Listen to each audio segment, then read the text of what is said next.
Today on Sekulow, U.S. Senator Ted Cruz and U.S. Senator Bill Hagerty join us to discuss the ongoing war between Israel and Hamas as the death toll passes 1,700. Keeping you informed and engaged, now more than ever. This is Sekulow. We want to hear from you. Share and post your comments or call 1-800-684-3110. And now your host, Jordan Sekulow. All right, folks, welcome to Sekulow. We've got a packed show for you today with great experts joining us. Senator Ted Cruz will be joining us in the next segment of the broadcast. Former Secretary of State Mike Pompeo joining us. Senator Bill Hagerty joining us. All on, of course, the conflict, the war between Israel and Hamas, and, of course, the Iranian involvement, the Lebanese and Hezbollah involvement, and where we are at this moment, where this war stands. You've got conflicting remarks at best, I think you would say, from the Biden administration that even many Democrats have disagreed with, and tweets deleted and remarks going on about climate change. We'll get into all of that. But what is ultimately we want to just kind of first report is that we now know that 11 U.S. citizens have been confirmed killed. We know that there are some U.S. citizens that are hostages. At least 150 that are still alive, supposedly. That's trusting Hamas. President Biden is going to speak at some point today. But we are taking action. We are not, of course, you know, we have an office in Jerusalem, and we've had that office there for many years. But we are taking direct action, and we've got it planned out for the week, Dad. We do. Exactly what we are doing, which is what we do best, which is working with governments and within the legal system. So yesterday we notified the United Nations through a legal letter that set forth what laws have been violated on international law by Hamas. It's a hostile environment, the UN, but we have NGO status through our European Center for Law and Justice, and that gives us a voice. And listen, when you've got few voices speaking out for Israel, every voice counts. That up on the screen right now is that letter that we sent to the Secretary General of the United Nations. Today, a letter is being delivered and will be hand-delivered by our government affairs staff.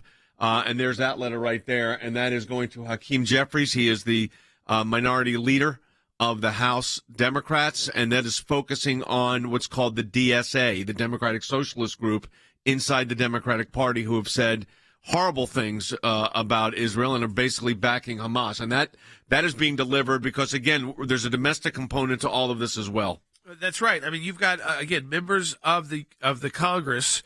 They are Democrats, but they are members of this Democrat Socialist of America, which puts these pro-Hamas statements out. It's Congresswoman Alexandria Ocasio-Cortez, AOC, Rashida Tlaib, Cori Bush, Jamal Bowman. They are all DSA members in, quote, good standing, and yet none of them have distanced themselves from the actions or beliefs of their DSA benefactors.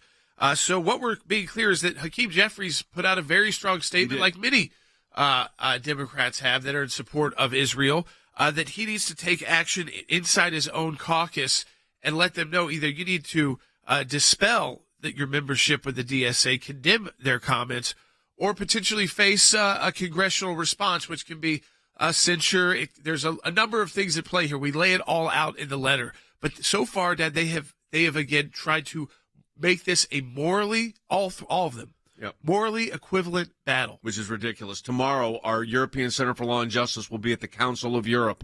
There are just 3 votes away from being able to totally defund Hamas. The countries that are the problem right now are Denmark, Luxembourg, and Ireland. And our team in Strasbourg, and it's a very sophisticated team in Strasbourg, is working on that. So we have legal action that we now are implementing each and every day.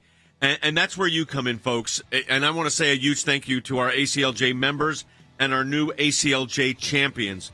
Many of you joined with us yesterday. Again, we want you to stand with Israel, be a champion for life, liberty, and freedom. An ACLJ champion is someone who supports the work of the ACLJ each and every month, which is how we determine exactly how to handle these kind of emergency situations. So I encourage you to go to aclj.org/champions. You donate any amount and make it a recurring monthly gift, and you become an ACLJ champion this week, focusing on Israel, standing with Israel. Be a champion for life, liberty, and freedom. ACLJ.org/champions. Do it today. Israel at war.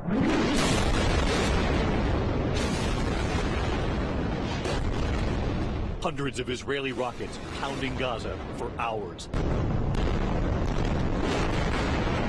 Retaliation for the brutal Hamas attack. Black plumes of smoke billowing into the sky. Israel bombing the Hamas-run Gaza Strip, ordering a complete siege. No electricity, fuel, or food allowed inside as they hunt down the Palestinian militants responsible for the massive terror attack that's left hundreds dead, what Israeli officials call their 9/11. Israeli Prime Minister Benjamin Netanyahu addressing the nation, saying today Israel didn't start this war, but Israel will finish it. Tonight, the military is preparing for a likely ground invasion of Gaza, with reports of fighting on Israel's northern border as well. That is significant. Israeli forces say they are still working to clear Hamas out of Israeli territory, with so many waiting for word on their loved ones held inside Gaza. Hamas militants going door to door in small towns and villages.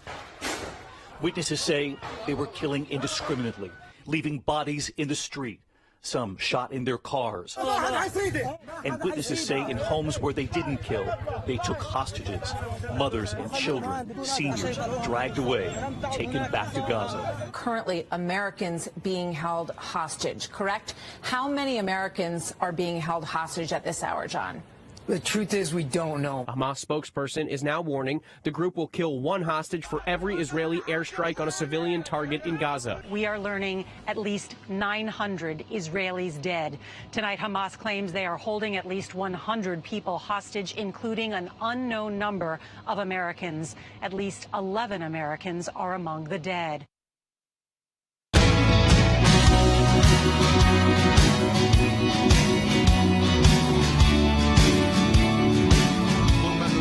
Everyone, we are fortunate to have a good friend of ours, Senator Ted Cruz. And Senator, thank you for being with us on this tragic weekend and now ongoing conflict. You have been a champion for Israel on so many issues that we've had the pleasure of working with you on. I did that case at the International Criminal Court involving Israel all those years ago, and then we've been, having these other issues that have developed. Now we're in a conflict, the likes of which, Senator, we have never seen.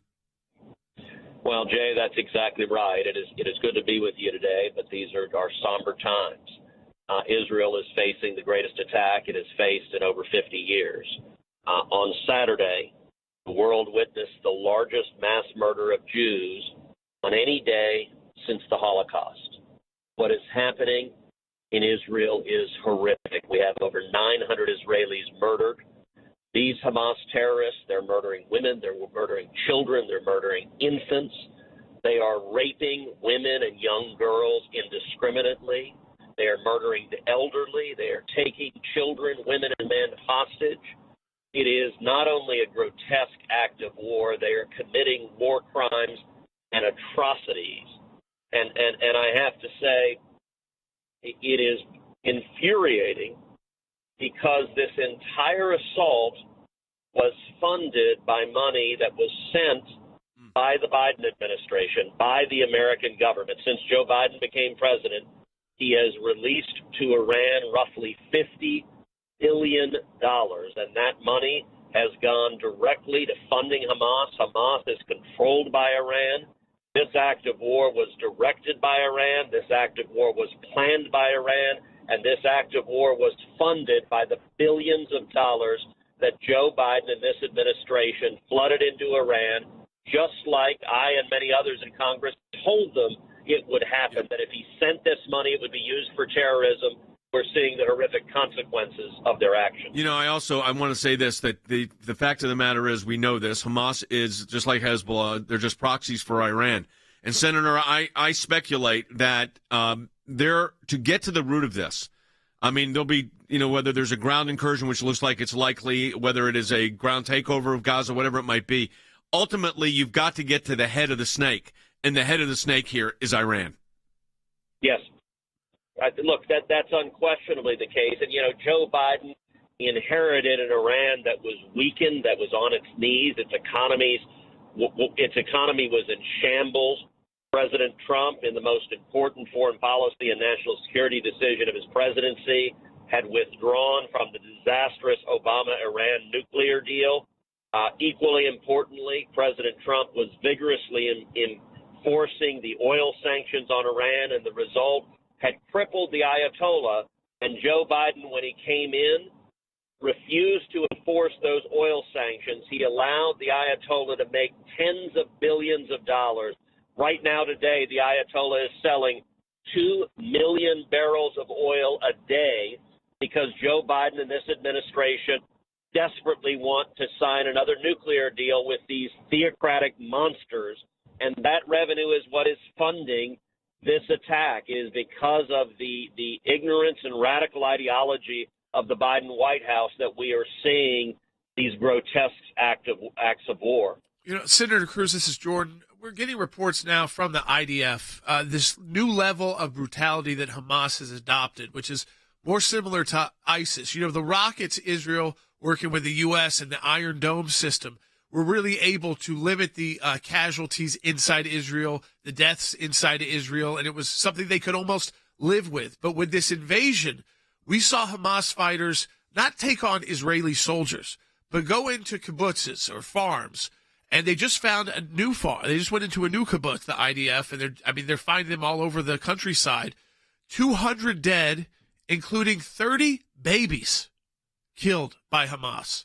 30 babies, entire families mowed down in their beds. This new Hamas, funded by Iran, is operating a lot more like ISIS than any kind of military resistance that these Palestinian supporters want to call them.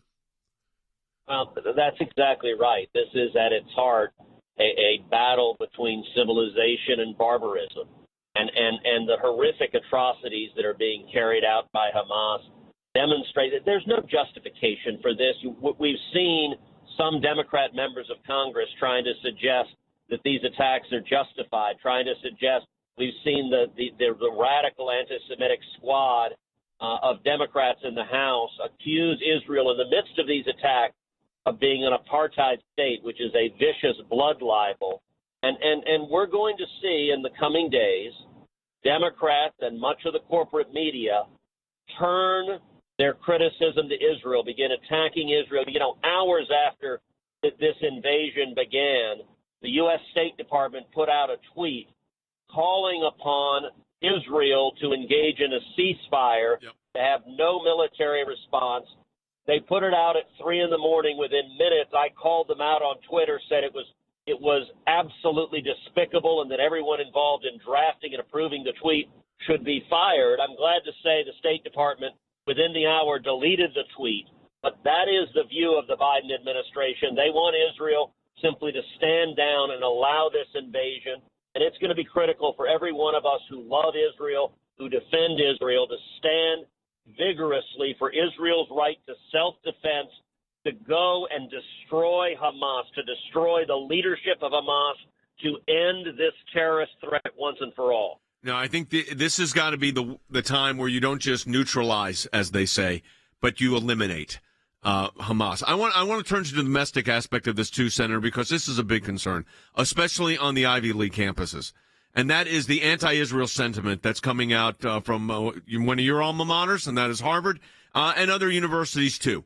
This is despicable, what is taking place. And, of course, you've got inside the House of Representatives, the Democratic Socialist group, and they are, of course, spewing this hateful stuff. But this out of the academy, the boycott, divest, and sanction movement has matured, if you will, and we had it under check. But now it's back out of control again, and the major universities are making these student groups are making these statements. They've been brainwashed by these professors to create this impression that Israel is the Satan when it's Hamas lopping off babies' heads in bedrooms of their families' houses, and they're not calling them out. Well, sadly, many of our elite universities have become incubators and petri dishes for rabid anti-Semitism, for hatred of Israel. And more on the far left, anti-Semitism and hatred of Israel is normalized. It is who they are. We see it in the U.S. House of Representatives with the Squad. We saw it a couple of years ago when Squad members made multiple anti-Semitic comments, and Nancy Pelosi, then the Speaker of the House, tried to condemn anti-Semitism, and she discovered the Democratic conference wouldn't vote in favor of a resolution condemning anti-Semitism, that Democrats refused to sign on. You look at Harvard University this week. In the face of these war crimes, 31 student groups at Harvard University put out a statement blaming these attacks on Israel, saying it's Israel's fault. Apparently, Israel asked for its children to be raped and murdered. This is horrific. This is stupid. This is false. This is a lie, and this is evil. And sadly, our universities encourage this kind of radicalism.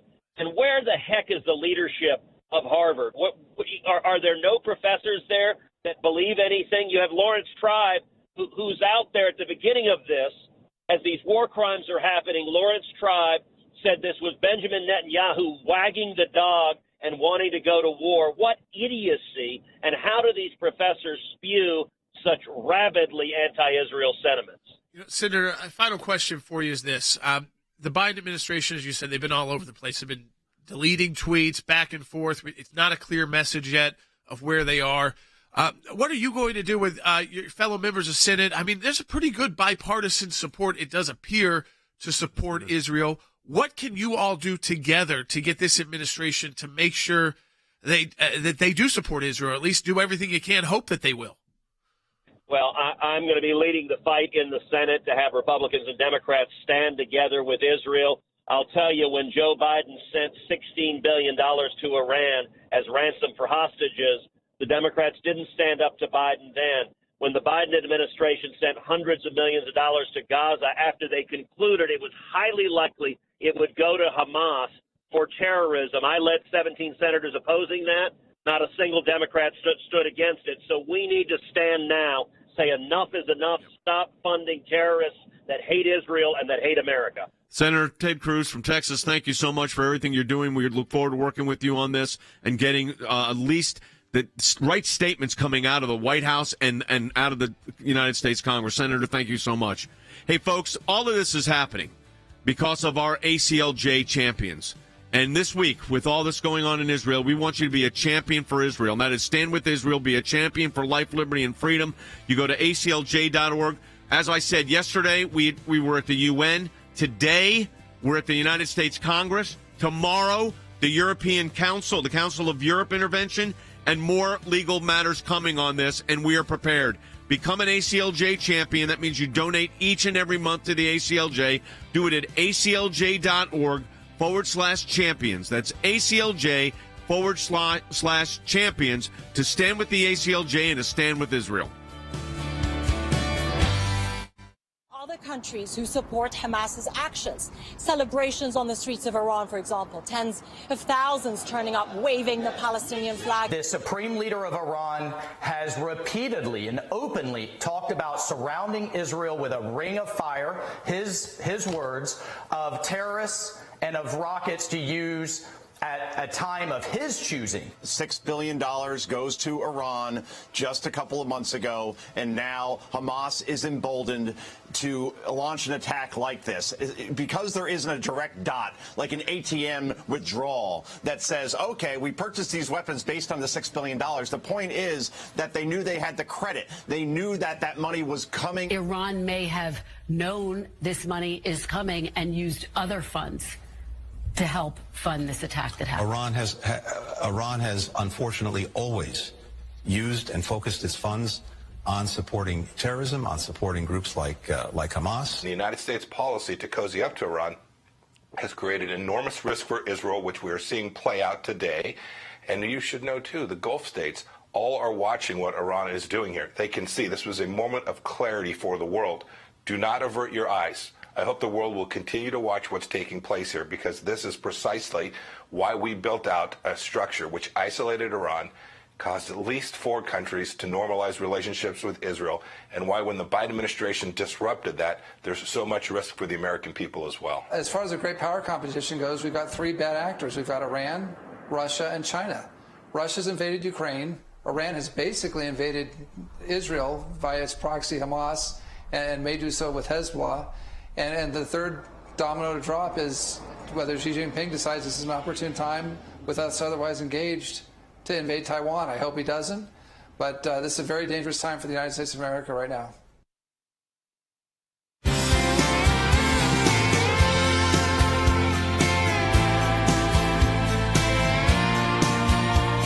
back to Sekulow. Folks, in the second half hour, we'll get to take more of your phone calls at 1-800-684-3110. That's 1-800-684-3110. But we've wanted to spend this first half hour getting you fully up to speed with the best folks we can. And one of those, of course, is a senior advisor to the ACLJ, former Secretary of State and CIA Director Mike Pompeo. Secretary Pompeo, first question to you. There's been a lot of talk about, the hostages.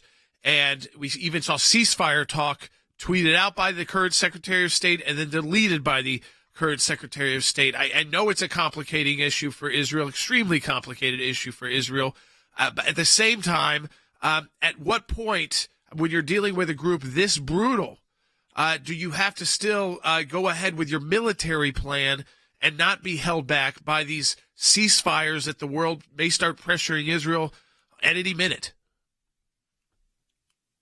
Well, Jordan, a ceasefire is not going to solve the hostage problem. They're not connected in the direct way that some have suggested. Like if the Israelis stood down, that the hostages would be returned. I'm sure there are conversations going on among lots of parties, Arab countries, the Israelis and the Hamas and the Iranians, their puppet masters, about how to get these hostages returned, what the price is that they're asking.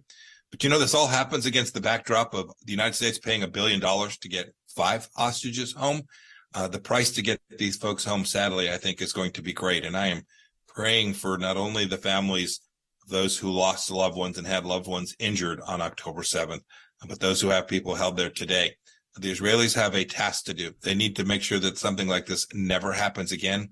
And to do that, they're going to have to go take Hamas down, root and branch, and make sure that the organizational structure that has governed Gaza as a terrorist enclave for, goodness, at least a decade is dismantled in its entirety. Mike, one of the things as you look at this, we know that Hamas is merely a proxy for Iran. Hezbollah is a proxy for Iran. At the end of the day, if we don't deal with this at the highest level, and that may not be today for Israel to do, but dealing with Iran on this, which your administration had Iran on their knees. Both economically, they were falling apart militarily. You eliminated a lot of their leadership. But if we don't deal with Iran now, and I say the United States has got to be part of this too, but also the greater Middle East, that's where this is originating out of. There's no doubt about that. When we talk about Hamas, you can dismantle Hamas. This problem doesn't go away if Hamas goes away tomorrow. This problem remains because this problem emanates from Tehran. This problem emanates from the Islamic Republic of Iran, the theocracy, a bunch of thugs, the world's largest state sponsor of terror by far, who's on the cusp of having a nuclear-capable state. This is going to require the whole world. And by the way, they threaten the whole world. They don't just threaten Israel. There's no doubt that's their priority, to eliminate Israel from the face of the earth. But if they're the little Satan, we're the big Satan. And we've seen this. Rockets fired from Yemen into the Emirates and Saudi Arabia. The Lebanese people had to succumb to the jackboot of the Iranian regime. Syria, same thing. No, this is a equal opportunity terrorist organization led in Tehran, and it will take the United States and the whole world to look it in the eye, to look this evil and say that appeasement has failed. We've tried this since at least the beginning of the Obama administration. We tried appeasement, write a check to them, be nice to them, invite them into the community of nations. It has epically failed to slow them down, as we can see from October 7th, and the world's going to have to confront this in a serious way. Secretary Pompeo, Secretary Blinken has suspended his plans to visit the Middle East to negotiate what was going to be a formalizing of the ties between Israel and Saudi Arabia. I mean, that seems like a pretty big win right there for Iran. I mean, the fact that, again, it put the Saudis in a tough situation. It put Israel in, of course, a very difficult situation. And it's exactly what Iran wanted, which is to make sure that there was not that alliance between Israel and Saudi Arabia, especially that public alliance. I'm very confident that it may be for the moment that Iran got what it wants for a week or 2 or 6, but the direction of travel, the Gulf Arab states recognizing that simply making peace with Israel is in their own country's best interest, for their own people, for their own security, for their own economies. I think that is not going to be changed by these events. Indeed, I think it will be empowered by these events. I think they'll see, nope, Iran is not to be trusted. You can't make nice with them. One of the reasons that these Arab states have have had to go back and hedge their bets is because the Biden administration gave not $6 billion, that seems to be everyone's focus, but the Iranians have about $60 billion of access to capital they didn't have just 3 years ago when we were in office. If you're a Gulf Arab state and the United States is going to permit that kind of money to flow to that kind of regime, you are immediately trying to take down risk. If the United States will show the resolve, begin to put sanctions back in place and actually enforce them. Don't pay the Palestinians to continue to murder people in Israel, right? Pay for slay exists, and the Biden administration gave them $230 million to do it with. When we get U.S. policy right, we will get greater prosperity and peace in the Middle East, just the way we did during the Trump administration. Let me ask you this. You've run the CIA, you've run the State Department. If you were in Benjamin Netanyahu's situation and looking at what he's dealing with, they're talking about, quote, an incursion into Gaza. I think it's going to be, from people I'm talking to, much more than an incursion. There's talk of Gaza being, Israel controlled Gaza for decades, handed it over, and this is what they got. The handover didn't work. Do you take Gaza back? I mean, should that be something at least on the table that the Israeli military and their chiefs of staff are talking about? I don't want to give them advice. They're going to have to do that work. I pray that the Biden administration doesn't give them advice either. Tell them to stop. That's what I'm really worried about it. Having said that, you cannot go back to where we were. 2005, Israel, at the behest of the entire world, withdrew. They withdrew every settlement. They pulled their own. They pulled people from graves. They literally pulled entirely out of the Gaza Strip, and you can see what it brought them. Now, probably more than a couple thousand dead, 100 plus taken hostage, babies killed in the street. You can't go back to this. Anybody who thinks that a two-state solution is possible, in light of what we have just seen, that Israel can actually permit terrorist organizations to exist on their border, that's just not the case. If the Palestinians in those two places, Judea and Samaria and the Gaza Strip, can't figure out how to overthrow those terror regimes, then there's a conversation to be had. While terrorists are still in charge, not just in Gaza, but Mahmoud Abbas in the West Bank as well. Yes. While terrorists are in charge, Israel's got to do its own work to protect its people. I think the idea of a two-state solution, it's just my personal opinion, is I think that ended October 7th. I mean, I'm just the practical reality of someone that's worked in the region a long time. No one expected anything like this to ever take place during our lifetime, and it did. Mike, we appreciate it as always. Thanks for your insight and thanks for your Jordan, help. Thank you all. All righty, folks. Let me just tell you this. Our office in Jerusalem is activated, obviously, but let me just tell you this also. We've hit the UN yesterday. The United States Congress, as we're on the air, we've been talking to our government affairs staff. James Rockus and his team are delivering documents today to members of Congress, Democratic members of Congress that need to stand firm. And then tomorrow is a big day at the European Council, the Council of Europe. Our team in Strasbourg is handling that. I suspect Thursday is going to be more of a domestic issue here, and we're looking at the lawfare issues at the same time. This is a real reason for you to become an ACLJ champion, which is a monthly donor of the ACLJ. It's a unique move because we have that ECLJ that we can work with the Council of Europe. The U.S. has economic sanctions on Hamas, and they're designated a terrorist organization, but the EU wasn't able to because of 3 states. So we're going to try to change that, and then that would be about half the economy of the world stop doing business with Hamas. That's because we have an office that's been dedicated to that work in Europe. Support the work of the ACLJ. Be an ACLJ champion with that recurring donation. ACLJ.org/champions. Some people think champions are born. That it's a title that requires something only a handful can ever possess. But being a champion only requires a decision. Choosing what is right. Even when the loudest voices in the room say it's wrong, or that it can't be done. And then following it through, no matter the cost. It can be a difficult stand. But it's one any of us can make, including you. Including you. Including you. Including you. You can change things. You can make a difference. You can be a champion. We can't do what we do without you. By becoming a monthly donor, you can become a champion of life. A champion of liberty, a champion of freedom. Please join us. Please join us. Please join us. Become an ACLJ champion today.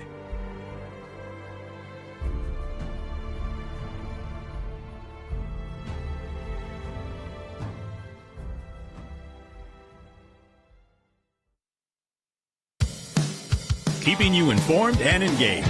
Now more than ever. This is Sekulow.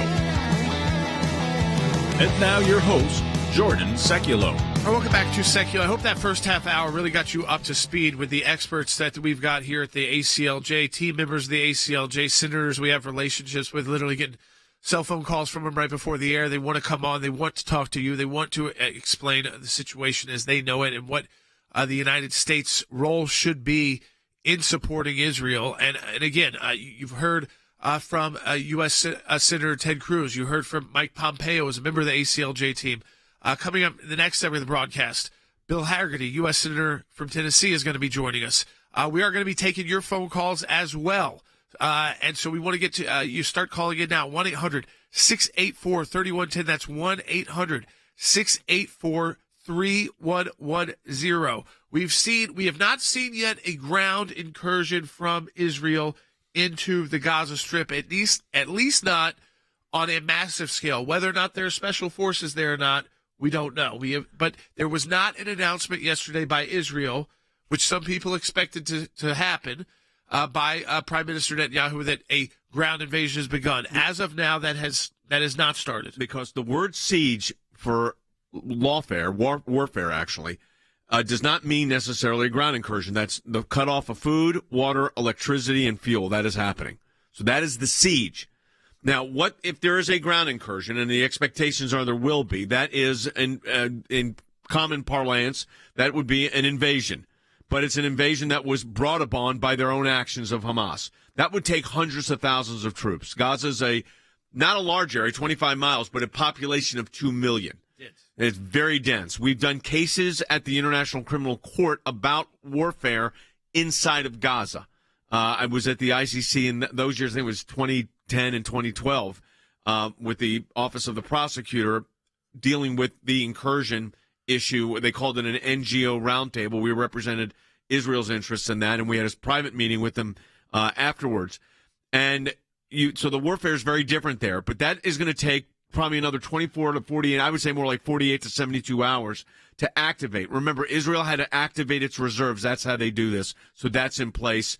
And again, we're taking legal action every day. We're taking phone calls also at 1-800-684-3110. If you want to give us a call, 800-684-3110. Yeah, we can take Kate's call out of Colorado online too. And join us, folks, 1-800-684-3110. Any questions you have about what is happening in Israel with Iran's support, what happens next? We want to take those calls, so give us a call, 1-800-684-3110. And there's a lot to ask about, so don't feel bad with any questions you might have. It's a very complicated situation. Kate, welcome to Sekulow. You're on the air. Hi, thank you for taking my call. And I just want to point out that if we dare think that we're not going to be hit by any of this, we must remember that we have no border. And all of these millions of people that have crossed over, this thing in Israel is so serious, we should be ready for it to happen here, and maybe even on a bigger scale. We see all the uprisings with Palestinian, quote unquote, folks, the demonstrations and everything. It is just really, really scary for some people. I understand. And you know what, Kate? We know that at least 160 individuals on the terror watch list crossed the southern border in fiscal year 2023. That's the last numbers we have.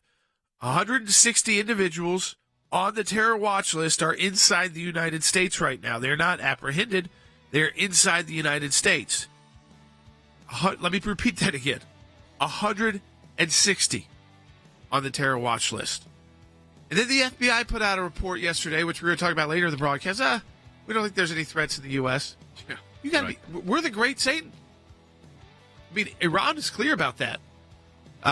Israel, the little Satan. The U.S., the great Satan.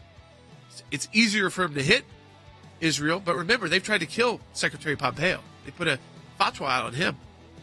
They've tried to infiltrate his motorcades before. I mean, so again, this is very real, Kate. It's right.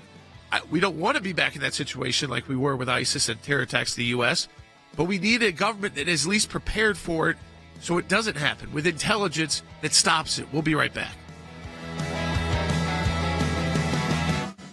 Israel at war.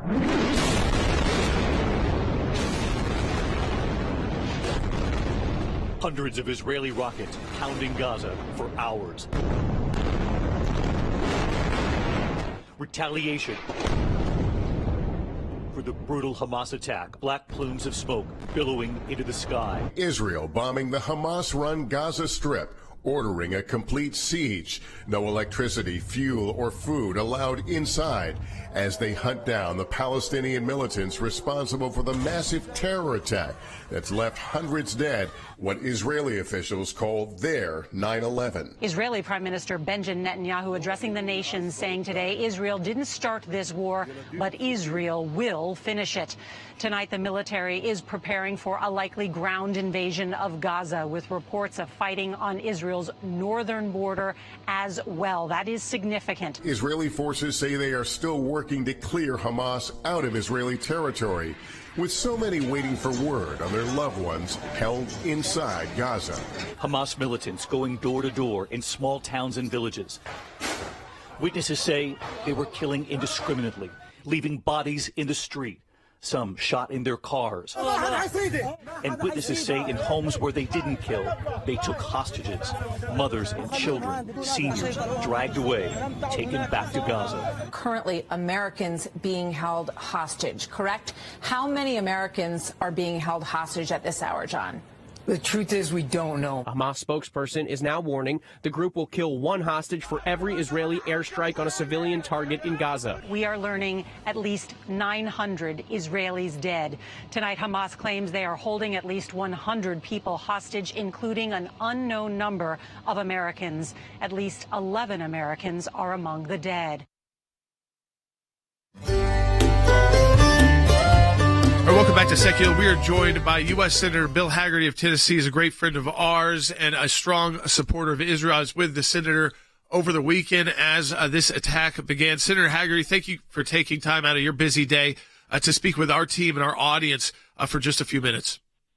As always, Jordan, I appreciate and respect so much your contributions. So thank you for having me. Senator, first, your reaction to this, it felt like Israel was caught off guard, but also the U.S. intelligence was caught off guard as well with the not just the rockets that are fired from Hamas that we've kind of gotten used to, but the level of preparation and the viciousness of this attack.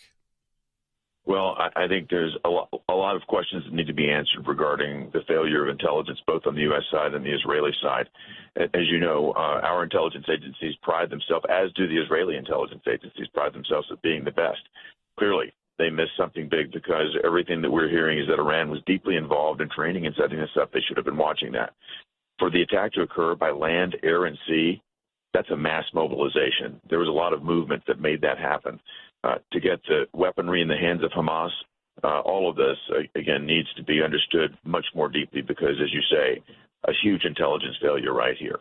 Senator, the other issue that came up, and it's becoming more pronounced now, is the ability of Hamas in the training of this. It looks like this exercise that they were engaged in was for about a year, maybe a year and a half, including the paragliders they were using, how to attack the villages, where the soft spots were with the Israeli villages, and even on the security depots on where to hit. So the training on this was significant, but I think it's important for our audience to understand that as bad and evil as Hamas is, they are nothing more than a proxy for Iran. You're precisely correct about this, Jordan. You and I talked about this before. For anybody to behave as though this is something that had happened on its own by Hamas, they're just in denial. Iran is behind this. This is the direct result of the Biden administration stepping into the fold where in the previous administration, we had Iran at the cusp of breaking the back of this terrorist organization, of putting in place a much more normal set of circumstances. The Biden administration has come in and undone everything the previous administration had done. I was deeply involved in imposing secondary sanctions on the Iranian economy when I served as U.S. ambassador to Japan, getting Japan to stop buying Iranian crude. Those sorts of economic sanctions were having an effect. The Biden administration came in and lifted all of it. By our estimates, the fact that the Biden administration has looked the other way on sanctions with respect to petroleum sales has enriched the Iranian regime between $25 and $50 billion. That's the excess capital that they've been able to bring in since Joe Biden took office, between $25 and $50 billion. Then again, you remember earlier this year, the Biden administration signed off on Iraq, making a $10 billion payment to Iran. I think there's been a lot of attention on the $6 billion hostage, the $6 billion hostage ransom, which is terrible, which should be withdrawn. But the Iranians have been enriching themselves all along the way. The Biden administration has facilitated this. It should be no surprise to intelligence agencies that they're using these funds to, again, instill terror. Their motivation now is very obvious. It's clear that Israel was very close to bringing about a normalization agreement with Saudi Arabia. It was very close to happening at the end of the Trump administration. Again, everybody held off to wait to see what the transition would be like, whether Trump would retain office when that wasn't the case. I think that put everything sideways, but they're getting back on track to having a deal. That's a deal between Iran and Israel that would have normalized relations there. It would have brought more peace to the Middle East. That's the last thing Iran wants to see. That's the motivation for this. Yep, that deal with Saudi and Israel would have been, change the entire world. But, Senator, I know it's also complicated because there are American citizens that may be hostages. We don't know an exact number yet. We know Americans have been killed, and there's been calls and tweets deleted from Secretary Blinken about ceasefires. I've seen even members on the other side of the aisle say this is not the time for a ceasefire. This is a time to let the Israelis decide what they need to do to disable Hamas. That is precisely the right answer, as you just described it, Jordan. And I was so embarrassed to see the Palestinian Affairs Office of the State Department, immediately come out and plead for no retaliation. Why are they engaging themselves in this way after the worst attack on Israel? More Israeli lives lost, more Jewish lives lost since the Holocaust. That's what took place during this initial attack. And for the United States to step out, the failure of diplomacy there with that office, which I don't believe should even exist, the fact that Secretary Blinken stepped up, talked about his call to the Turkish, call to Turkey to try to get them to get Hamas to stand down, implying, I guess, that he would put that same type of pressure on Israel. We need to step back and let Israel do what it needs to do. They've always defended themselves. We have been supporting that, but we should make it clear that we do support it from a diplomatic standpoint. Not have these sort of mixed messages that are coming in and confusing everything. Very good. Senator, we appreciate you being with us and appreciate your hard work on this issue. We look forward to working with you to a successful conclusion of a very difficult situation. Senator Hagerty from Tennessee. Thanks so much. All right, folks, we're going to go right to the phones. It's great to have Senator Hagerty joining us today on the broadcast, but we want to hear from you as well. We'll go to Casey in Virginia first on line one. Hey, Casey, welcome to Sekulow. You're on the air. Hey, thank you so much for having me and taking my question today. Sure. So I would like to know, where is President Biden?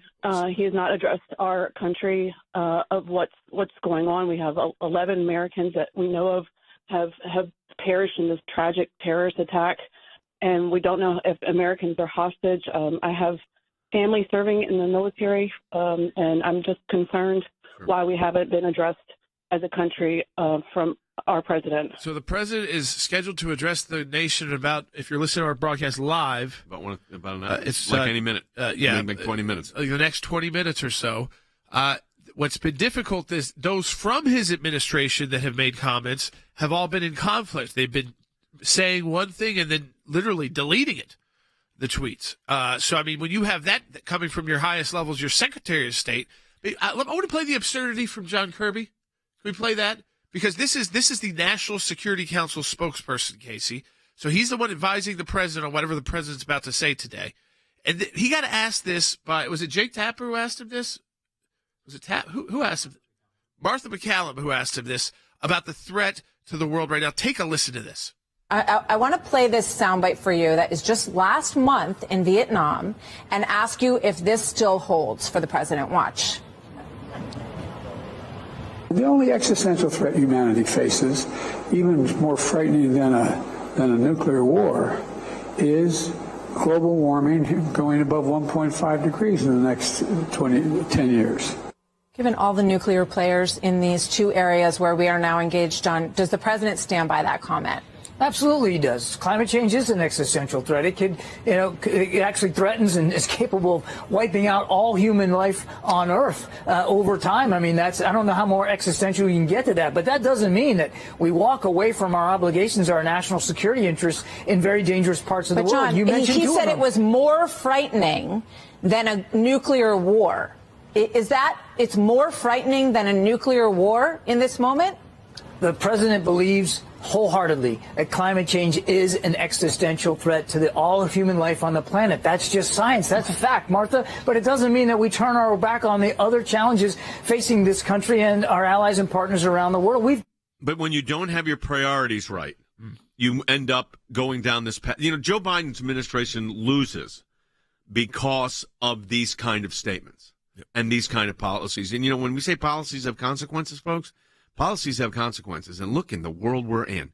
Russia's fighting with Ukraine. China about to invade Taiwan. The Middle East imploding. When we were at the Abraham Accords in the previous administration, now we're looking at, a Middle East conflict that we've never seen in our lifetime taking place right now. By the way, I don't like calling this a terrorist attack. Hamas is a military. They have a military wing. This isn't like two terrorists that grabbed an airplane, which is horrible in and of itself. This was an orchestrated attack by another government. Hamas is the government in control of Gaza. And if I was Benjamin Netanyahu, and I know there's consequences, I'd go in there and I'd root it out, and I'd take that territory back and say it will never happen again. They are under Israel's control, period. And if the Palestinians that are there don't play by the law, then go find another place to play. But you cannot play when you're destroying and killing and taking actions against children and women and grandparents. This is absurd. And what we need to point out what it is. Okay, these are terrorists. It's a lot more than a terrorist. This is a hostile government has attacked the only free government in the Middle East, our biggest ally. So I'm glad that they put the Gerald Ford Naval Military Action Group moving towards the Mediterranean. I hope it's not necessary to use it. But I got to tell you something. Benjamin Netanyahu, the Prime Minister of Israel, in my view, has no option. He has to go in and end this. You can't just, neutralize it. You've got to root it out, gone. And that may mean action against Iran. Folks, that's where you come in. We're engaging on all these on a legal basis and on a policy basis. You can be an ACLJ champion and really help us out. Stand with Israel.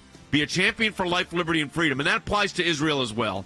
By going to aclj.org/champions, and your monthly donations, your recurring support, makes you an ACLJ champion standing with us. My goal is that in the course of the next 12 months, we double the number of champions we have. We're starting with 15,000. We're at about 16,000 now. We've almost added 1,000.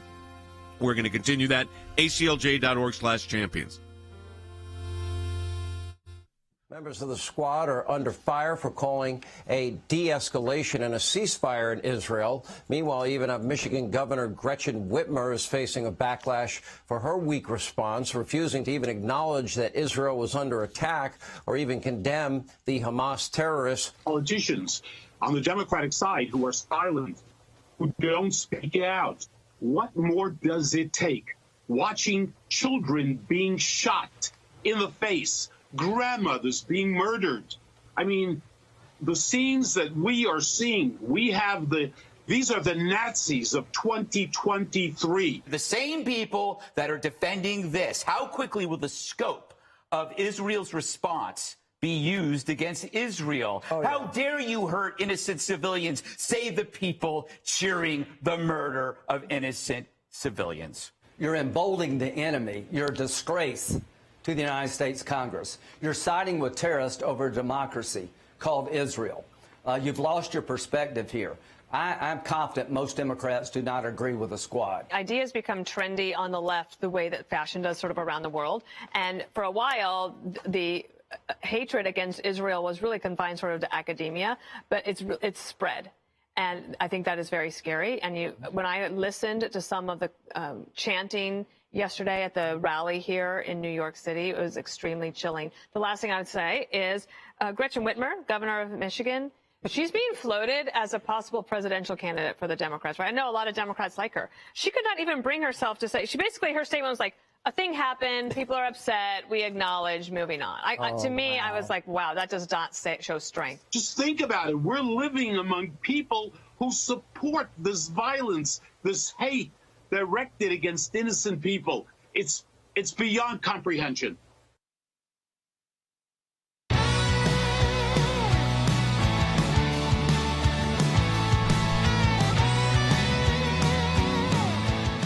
Welcome back to Sekulow. We're taking your calls to 1-800-684-3110. That's 1-800-684-3110. I do want to play sound, too, and he'll be on the broadcast tomorrow because there is bipartisan support for Israel. And I think that that's in a time when there's not a lot of bipartisan support for many things. It's important to point out one of my friends, a fraternity brother of mine at GW, is a Congressman, Jared Moskowitz, a Democrat. I disagree with him on a lot of things, but he's also the emergency management director for Ron DeSantis in Florida. So, again, he's not someone who is afraid to work across the aisle. He's a very strong supporter of Israel. He was on Fox News yesterday, and I want to just play this for you in his interview. Take a listen. We've seen Israel's 9/11. It's the worst terrorist attack in Israeli history. It's the largest number of Jews murdered since the Holocaust. To see, babies killed, children kidnapped, women raped next to their dead spouse, it's just horrific. To see a Holocaust survivor taken as a hostage. I mean, the folks in my community are outraged. I mean, Jews are never going back to those days. And this is barbaric behavior like we have not seen in Israel in a very long time, if not ever. And so my community is outraged. They want to see the world unite around Israel. There is going to be a significant response from the Israelis. Now is not the time for calls for any ceasefire. And we got to get these hostages back if we can. And I know Israel and the United States is doing everything they can. What the congressman said there is very important is that this is not a time for ceasefire, and that has got to be underscored. That would be a very dangerous move, and I think that has actually been muted out. But getting Democrats to speak out on this is important, folks.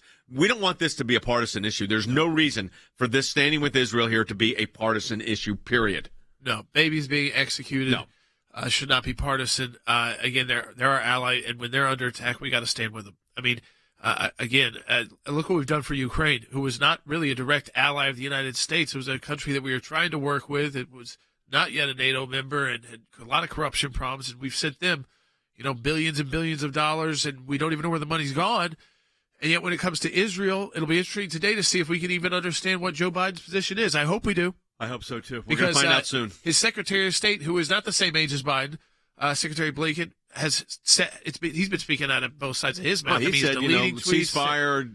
He deletes it. I mean, it has been a disaster so far from the administration. It has taken Democrat members of Congress to hold them accountable. To hold them accountable. We're working with them too, by the way. Okay, at the ACLJ, we'll cross the aisle. We're not Republican Democrat here. It's policy and law.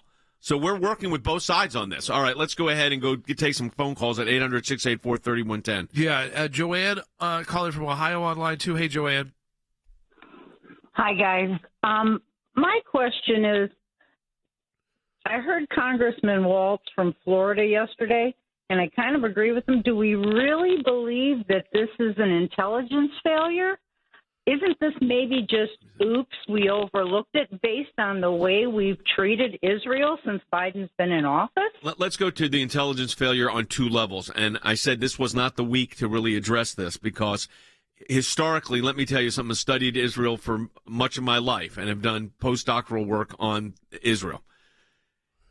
Traditionally, when Israel has been surprised in battle, and it most recently would have been 50 years ago to the day that this attack took place, was the Yom Kippur War, it was a huge intelligence failure. I think Israel had a huge intelligence failure. So, yes, I do think Israel had a huge intelligence failure, and they are the regional partner in this.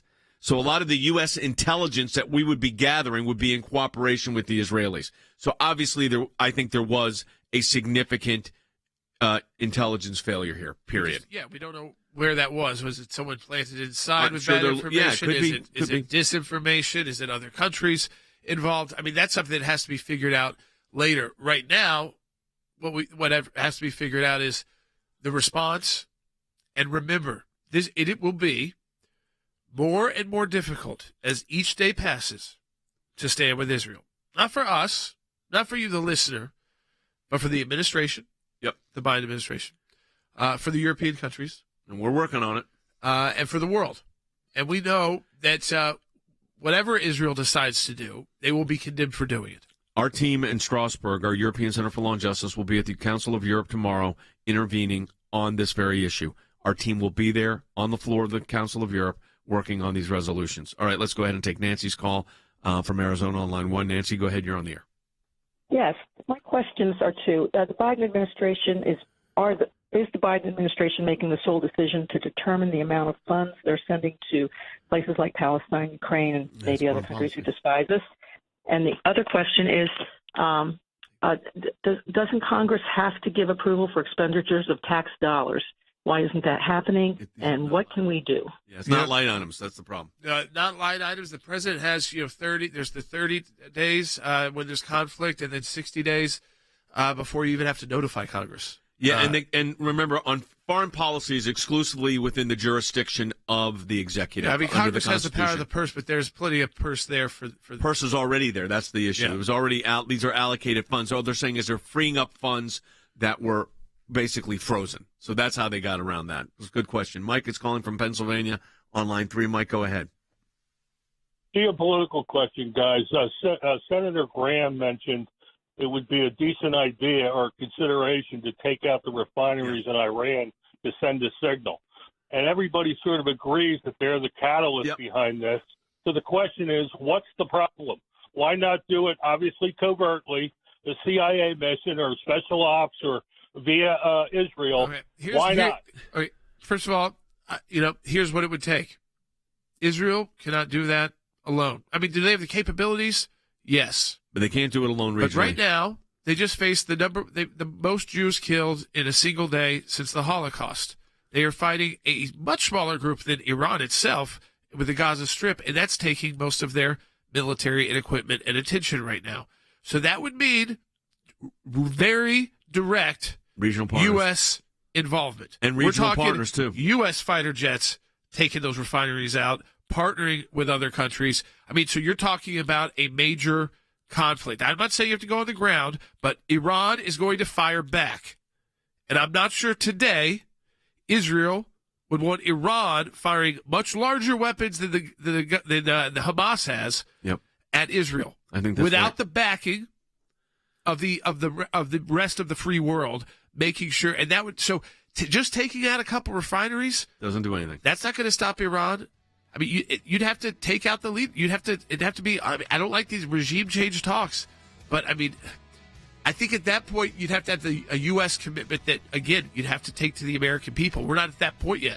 We're able to bring you a broadcast like this 5 days a week because of your support of the American Center for Law and Justice. We're in a very unique campaign over the next year, and that is our ACLJ champions. We want you, because of what's going on, to stand with Israel, be a champion for Israel, for life, freedom, and liberty. You go to aclj.org/champions. What a champion is someone that stands with us with a donation each and every month. So these are our monthly donors that contribute on a recurring basis. You can become an ACLJ champion. We encourage you to do it. Go to aclj.org/champion to stand with Israel, to stand with us as we fight for freedom, liberty, and life. We'll talk to you tomorrow.